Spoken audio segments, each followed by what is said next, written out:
Oke, bismillahirrahmanirrahim. Assalamualaikum warahmatullahi wabarakatuh. Pada kesempatan yang berbahagia ini, saya selaku dosen ketiga di mata kuliah ini, yaitu hukum kehutanan. Tentu pada ranah perkuliahan tersebut, tentu dosen sebelumnya sudah mengantarkan terkait dengan definisi-definisi daripada hukum kehutanan itu ya.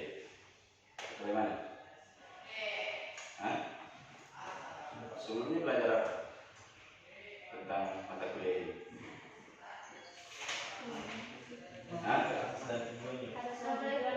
Oke, tapi bicara tentang definisi gimana? Sudah?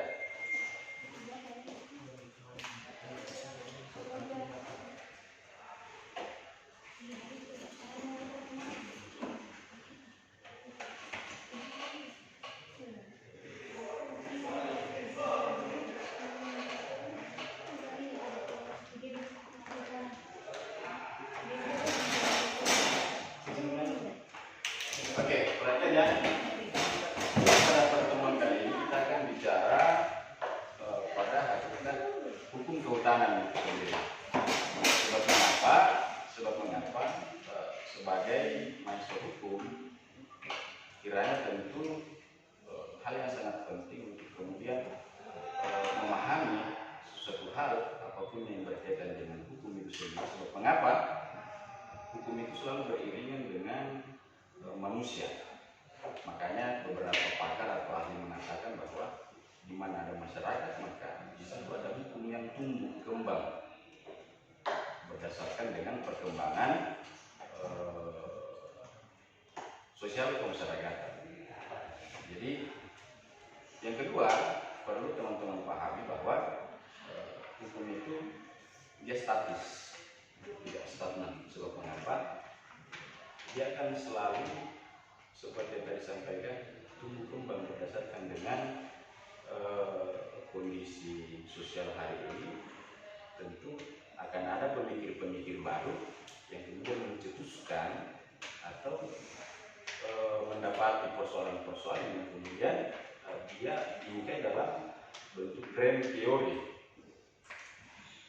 Jadi dosen juga itu tugasnya tentu meneliti. Jadi untuk mendapatkan tentang teman-teman baru itu ya harus meneliti. Terutama pada kelas ini yang angkatan 2019 tentu akan menghadapi yang namanya hasil ujian akhir kan. Nah, di sini tentu Anda dihadapkan dengan di mana kondisi Anda untuk meneliti suatu persoalan untuk kemudian menjadi sebuah karya ilmiah sebagai syarat untuk Anda selesai. Iya ya. Nah, kenapa saya menganggap bahwa hukum kehutanan juga ini adalah hal yang sangat penting untuk kemudian kita ketahui, karena pada kehidupan kita sehari-hari tentu bicara tentang hutan itu adalah kata yang tidak asing, ya kan? Nah, kalau misalkan saya bertanya, apa sih hutan itu? Kan setiap hari kita dengar kata itu. Kita juga berasal dari kampung. Iya. Kita ini semua berasal dari kampung, kemudian datang ke Makassar. Padahal di kampung kita di sana bukan ada hutan. Kita datang ke Makassar hanya bagian daripada perjalanan kita untuk kemudian memahami. Sebab mengapa keberadaan Anda ya tentu Anda dituntut untuk menjadi kaum intelektual. Bicara tentang apapun, maka Anda dituntut untuk dapat mempertanggungjawabkan. Kalau pertemuan sebelumnya, dosen sebelumnya lebih cenderung bicara tentang hukum kehutanan, dia sudah sampai pada asas manfaat, apa kan? Saya coba kembali pada ranah yang paling dasar, ranah yang paling awal, yaitu hakikatnya. Kita mau bicara dari kata berkata, kita mau bicara dari historikalnya. Kenapa? Hutan itu penting untuk kita pelajari sebagai salah satu instrumen di dalam bernegara, dan negara dalam hal ini selaku regulator memberikan penanganan khusus atau perhatian khusus, sehingga hadirlah mata kuliah dalam bentuk kurikulum hukum kehutanan. Nah, seperti pertanyaan tadi saya, yang Anda ketahui tentang hutan itu apa? Coba. Apa itu hutan? Lingkungan hidup yang terdiri dari berbagai macam ekosistem. Oke, itu. Jadi lingkungan hidup Yang terdiri dari berbagai ekosistem. Apa itu ekosistem? Ekosistem kumpulan ekosistem itu kumpulan dari berbagai rantai makanan, Pak. Rantai makanan. Ya. Oke, dapat diterima. Yang lain itu hutan. Oke. Hutan adalah kawasan yang lebat yang ditumbuhi oleh tanaman dan pepohonan. Oke. Coba Dian. Kita mau bicara hal yang paling dasar ya. Hutan adalah suatu tempat di mana terdapat Flora dan fauna. Nah, kalau misalkan di dalam keseharian kita, tentu di SMA juga kan sering mendapati kalau di sebentar. Yang main apa dulu? Nah, tadi apa?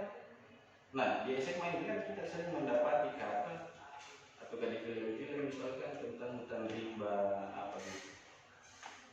Apakah yang Anda pahami hutan atau rimba itu adalah satu kesatuan, ataukah dia terpisah, ataukah dia memiliki makna yang berbeda? Kalau rimba, pernah dengar? Ah, iya. Nah itu, nah ini penting kiranya kita memahami secara bersama. Kenapa saya mengangkat tema hakikat? Karena kita kembali ke hal-hal yang sangat dasar yang menjadi keseharian kita yang sering kita dapati sehari-hari, tetapi pada dasarnya kita tidak mampu untuk mempertanggungjawabkan. Sedangkan tanggung jawab kalian nanti itu besar loh sebagai orang hukum. Ya, kita bicara pada sistem kemanusiaan ada hukum yang menangani tentang kemanusiaan. Kita bicara tentang anak misalkan ada hukum yang pelajari tentang anak. Jadi dalam rangkaian kehidupan kita sehari-hari itu tidak terlepas daripada kaidah-kaidah hukum gitu. Nah, kaitannya dengan kehutanan. Hutan, kita kembali ke hal yang dasar. Kalau tadi kawan kita mengatakan bahwa hutan itu terdiri daripada ekosistem, tumbuh-tumbuhan, flora dan itu kan. Kalau rimba, kan sering dengar tak? Sama. Hah? Beda ya? Apa beda? Coba. Rimba itu dia lebih ke pedalaman, terisolir dari kehidupan lingkungan manusia. Kalau hutan dia tempatnya di mana? Kota? Enggak, Pak, tapi kadang ada hutan di pinggiran lingkungan hidup manusia, Pak. Jadi kalau terisolir bukan hutan namanya? Hutan cuma agak jauh dari Berarti hutan yang agak jauh dari apa? Apa? Hah? Iya.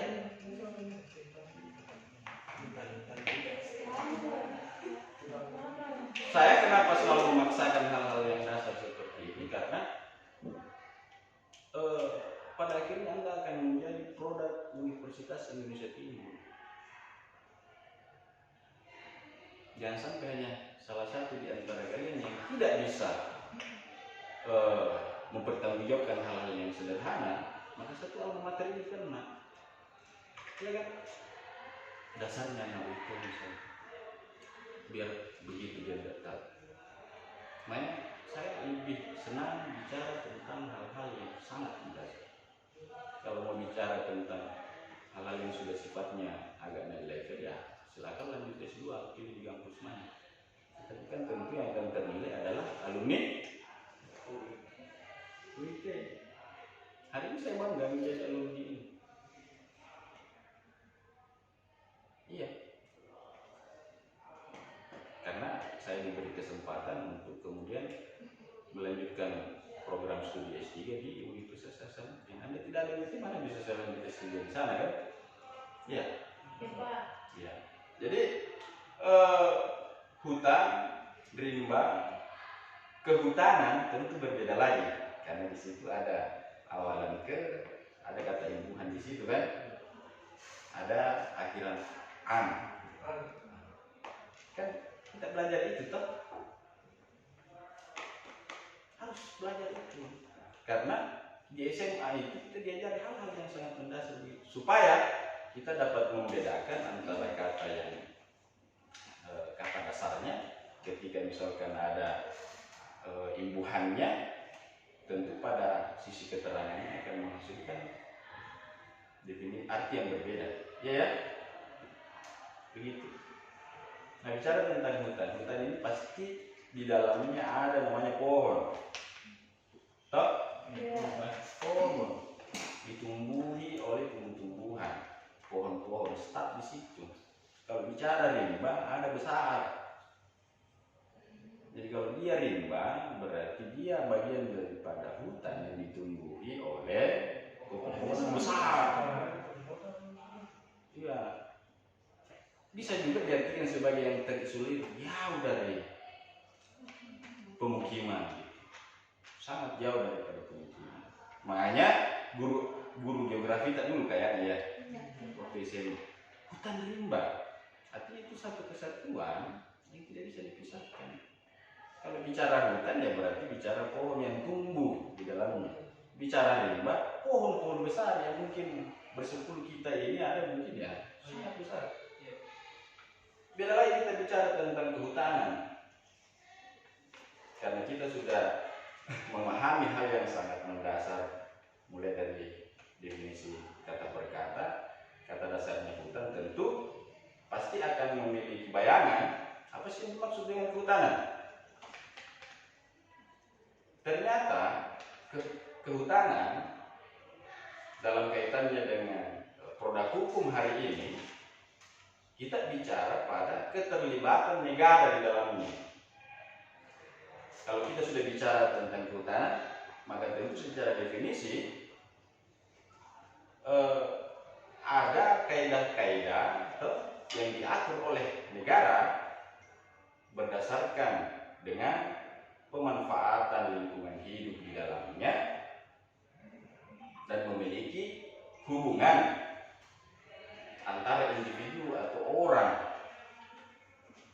Jadi kalau sudah bicara tentang kehutanan berarti kita sudah bicara pada aspek kemanfaatan, negara hadir sebagai regulator untuk mengatur lingkungan hidup dan kaitannya dengan manusia.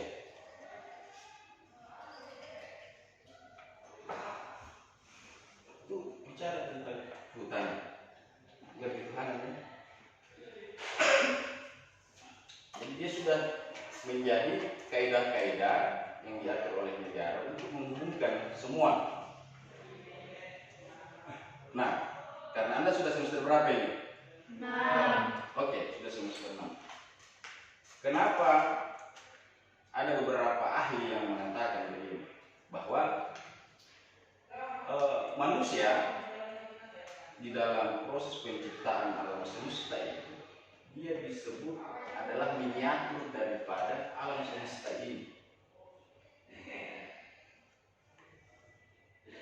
Ini kita bicara kepada hakikatnya. Jadi yang ada di dalam hutan itu, secara keseluruhan miniaturnya ada sama manusia, ada sama kita. Jadi kita ini adalah hal yang paling terkecil yang diciptakan oleh Tuhan,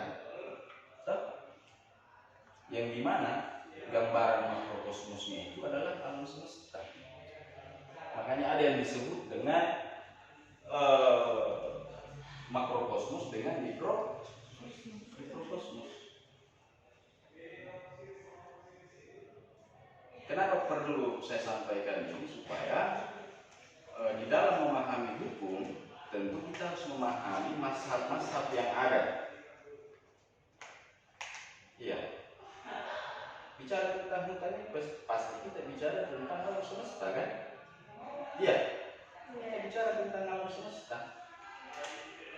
di dalam mazhab hukum ada yang disebut dengan mazhab hukum alam. Pernah dengar kan?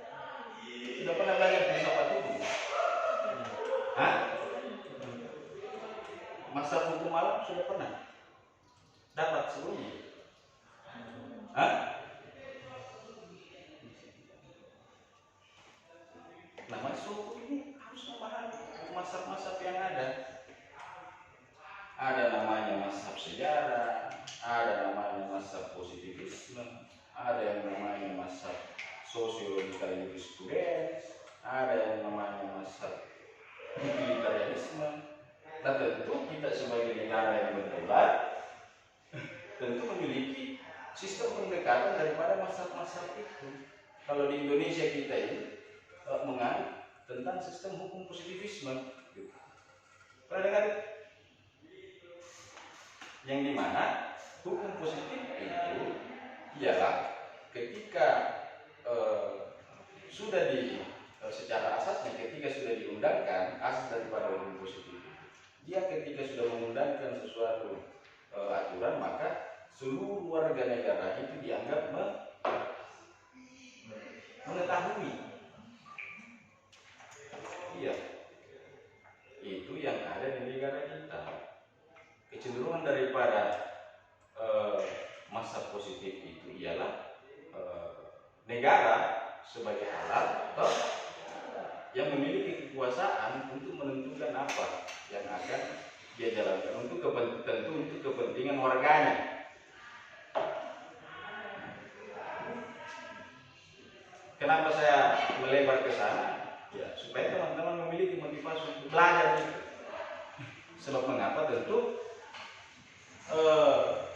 ketika kita bicara hukum sangat luas kaitannya dengan kehutanan, kaitannya dengan hukum kehutanan jelas. Nah, sebelum terlalu jauh misalkan saya harus sampaikan bahwa karena manusia itu adalah miniatur daripada alam semesta, ya tentu pendekatannya adalah mazhab hukum alam, di mana di situ terdapat yang namanya lex eterna, lex natura, di mana ada pencipta kemudian ada yang diciptakan, begitu. Nah, hutan ini adalah sesuatu hal yang diciptakan oleh Tuhan untuk dimanfaatkan oleh manusia. Nah, kenapa negara hadir untuk kemudian melindungi, melestarikan? Sebab mengapa kita ini sebagai manusia tentu sangat dekat dengannya dalam artian hutan ya, karena kita miniatur dari dia, dari hutan tersebut, dari alam semesta ini. Yang kedua, kaitannya dengan negara, misalkan tentang Waalaikumsalam, tentang keberadaan negara di dalam melestarikan dan melindungi hutan ini. Gimana gitu dengan proses perkembangan hari ini, di mana negara di dalam membuat regulasinya itu sudah sangat beragam gitu. Kita bicara pemanfaatan misalkan,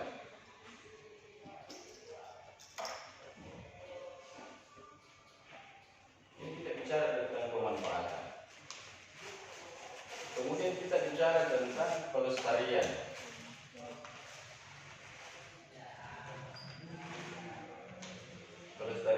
Tetapi pada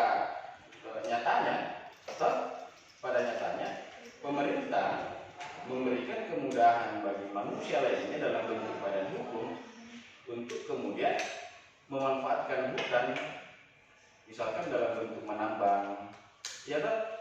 Nah, lalu bagaimana tentang pelestarian tersebut? Bukankah secara hakikat hutan itu kan harus dilindungi dan dilestarikan, kan? Iya. Ini sah secara konstitusi kan? Iya. Negara di dalam melindungi hutan dan melestarikan hutan tentu sah secara konstitusional. Iya. Nah, kalau misalkan ada regulasi yang memberikan izin untuk menambang di dalam kawasan hutan misalnya. Apakah itu sah juga? Sah. Hah? Saja. Sah kan karena ada aturannya. Iya, sah. Nah, lalu bagaimana tentang konsep pelestariannya? Bukankah ini adalah dua hal yang tidak bisa disatukan dalam bentuk padanan kata apapun? Nah, bagaimana orang hukum melihat fenomena yang seperti ini? Hah? Ini kita berpikir hal yang sederhana saja ya.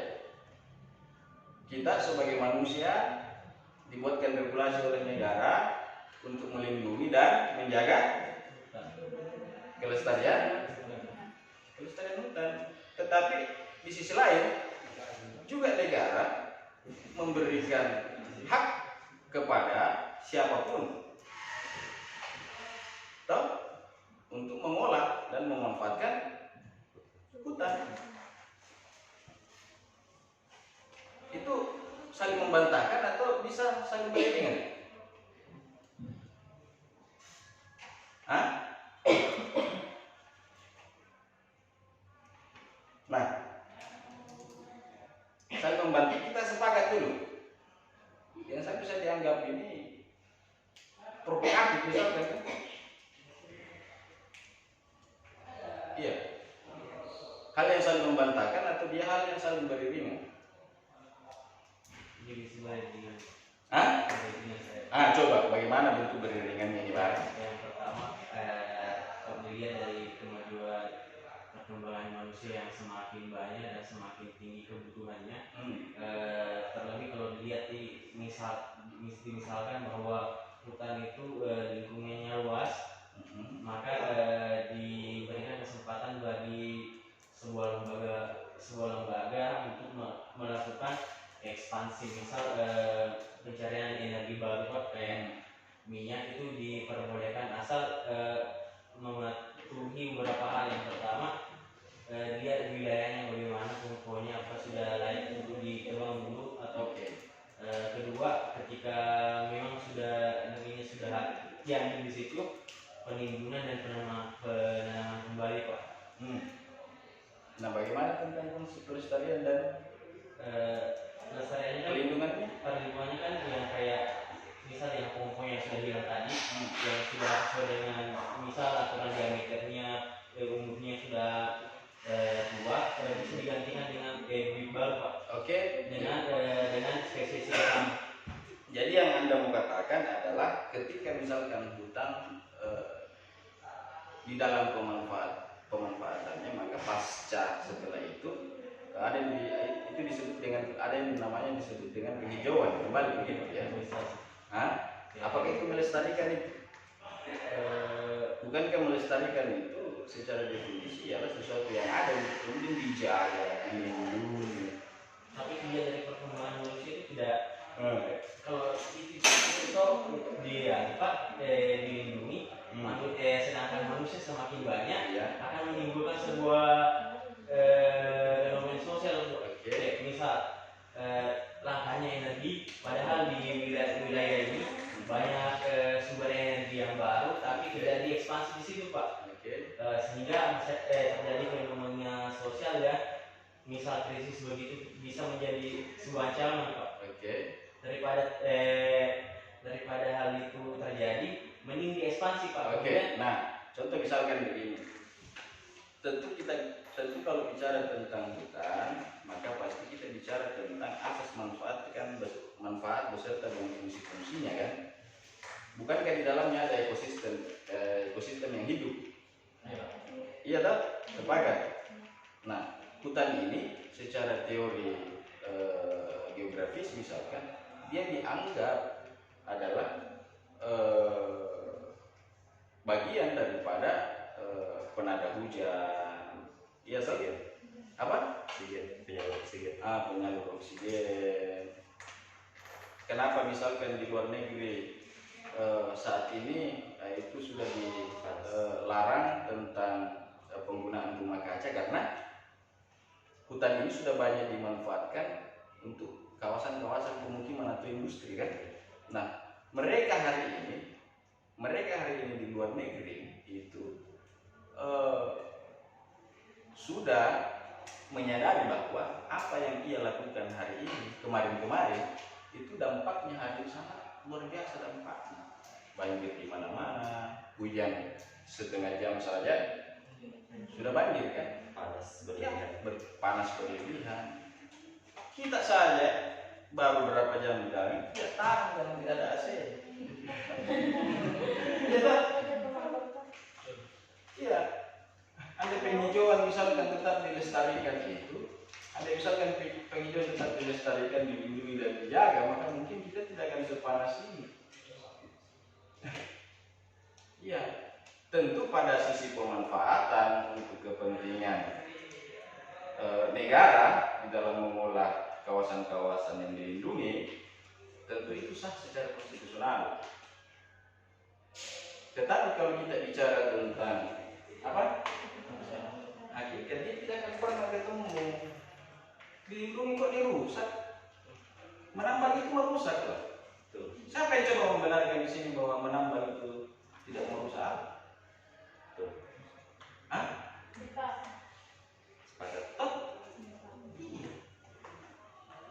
Tetapi karena saking bijaknya kita selaku orang hukum, dibuatkan lagi penelitian-penelitian sehingga menjadi kurikulum untuk memahami lagi dan mengatur lagi tentang hukum pertambangan. Itu saking luar biasanya kita ini sebagai orang hukum mengatur segala aspek kehidupan manusia. Meskipun pada akhirnya kita ketahui bersama bahwa kejahatan lingkungan hidup itu tindak pidana loh. Ya kan? Betul. Yang mana kan dimaksud dengan kejahatan lingkungan hidup? Ya tentu pengusahakan.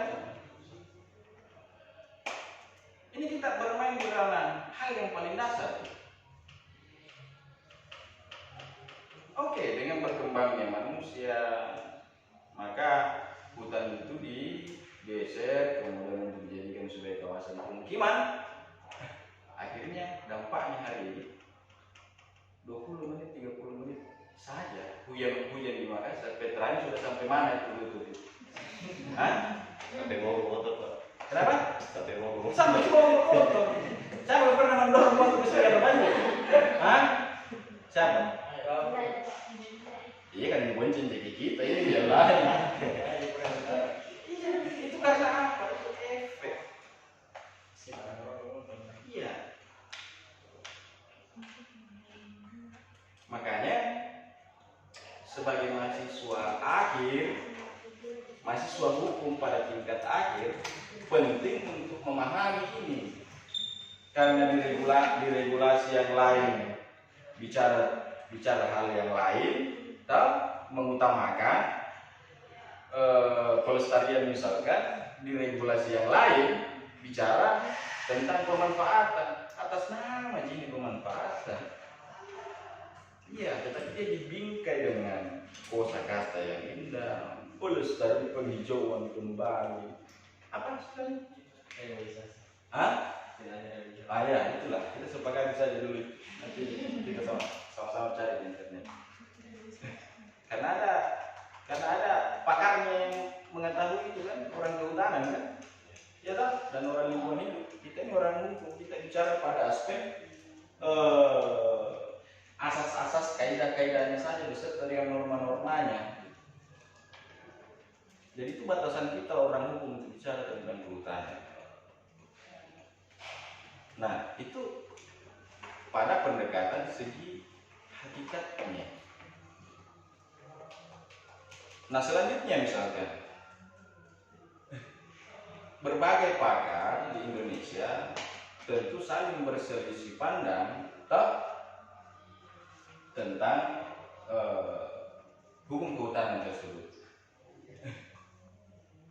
Kemarin tahun berapa itu? Pada saat diundangkannya Omnibus Law, pernah dengar itu? Iya, Pak. Masuk. Bentar fokus dulu. Oke, perhatian. Diundangkannya Omnibus Law, toh para aktivis lingkungan hidup kan menolak, toh. Kenapa? Karena adanya celah hukum yang baru untuk kemudian menjadi jembatan jalanan hutan gampang untuk digarap dalam bentuk kesepakatan ataukah unsur-unsur yang terpenuhi.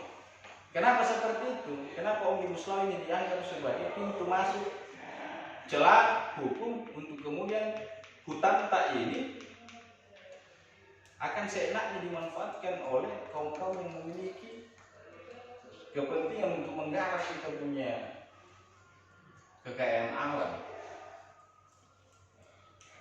Satu hal misalkan bahwa dengan adanya Omnibus Law itu sistem perizinan itu dimudahkan, kan? Tidak mesti lagi kita ke notaris misalkan, tidak mesti lagi kita ke mana, kita by digital saja, ya kan? Kalau kita buka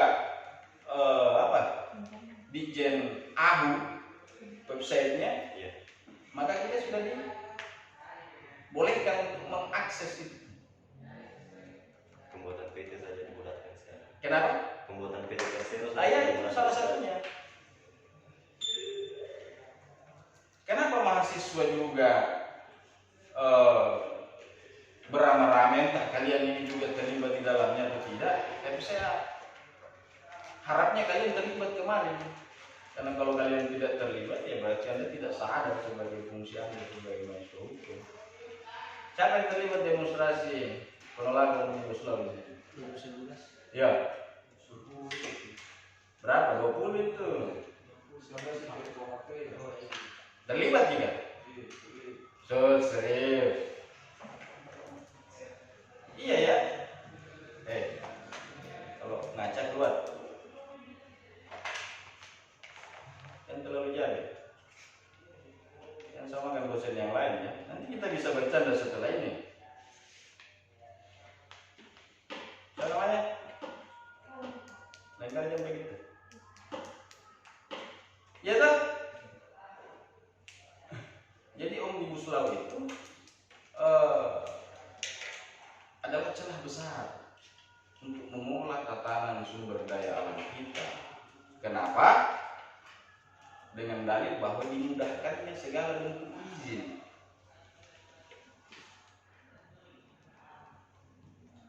Apa kaitannya dengan hukum kehutanan apa? Itu tadi, bahwa karena dimudahkannya segala bentuk izin, tentu secara logika hukum, ini belajar logika hukum kan? Secara logika hukum, maka tentu pemanfaatan dari kawasan lindung ketika izinnya terpenuhi maka dapat dimanfaatkan sebagai kawasan pemukiman. Ya kan? Kayak di Makassar ini ada hutan kota tak?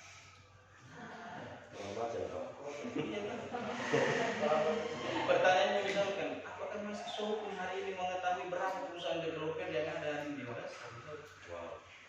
Banyak sekali. Iya. Apa yang dia rusak itu? Hutan. Hutan ini kan ada klasifikasinya, bos. Hutan kecil, hutan besar. Nanti lah kalian cari sendiri. Ada namanya hutan kota, ada juga. Itu kan ada regulasinya semua. Kalau teleponnya ada. Tapi hari ini yang dihadirkan hanya RTH, ruang terbuka hijau. Nah, mahasiswa hukum harus kritis terhadap hal-hal yang seperti itu. Ya toh, Anda ini sangat dekat dengan hutan. Iya. Kalau dalam teori eksistensi dasar penciptaan manusia itu, jangan sampai Anda ini tercipta daripada produk-produk isi daripada hutan itu sendiri karena nenek, kakek, moyang, orang tua memakan daripada hasil-hasil hutan toh. Bicara hutan juga kan nantinya pada akhirnya kita akan diarahkan untuk bicara tentang perkebunan juga, dan ini kan saling berkaitan, ya toh?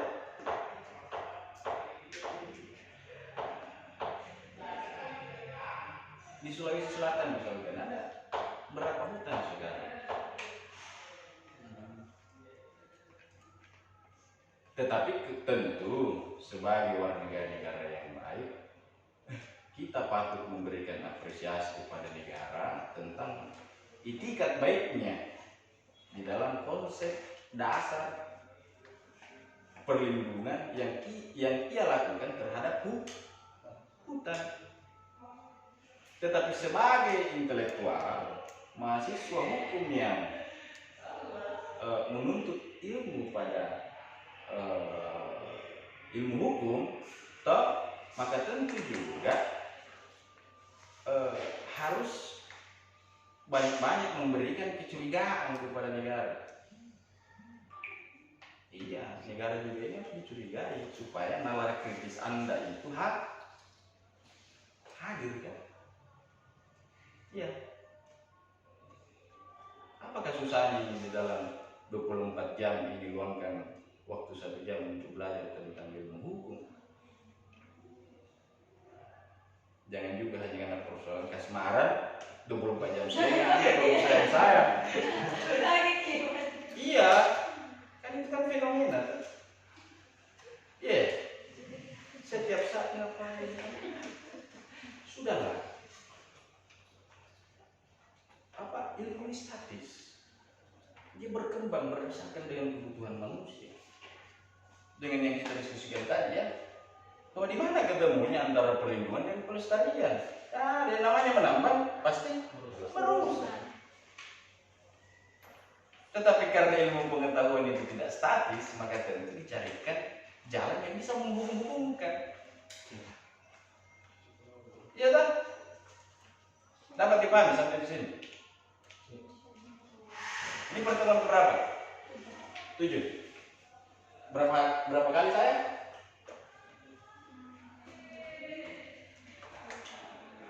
Oke, minggu depan saya mau saya menginstruksikan kepada teman-teman mahasiswa-mahasiswi untuk membaca kelemahan dan keuntungan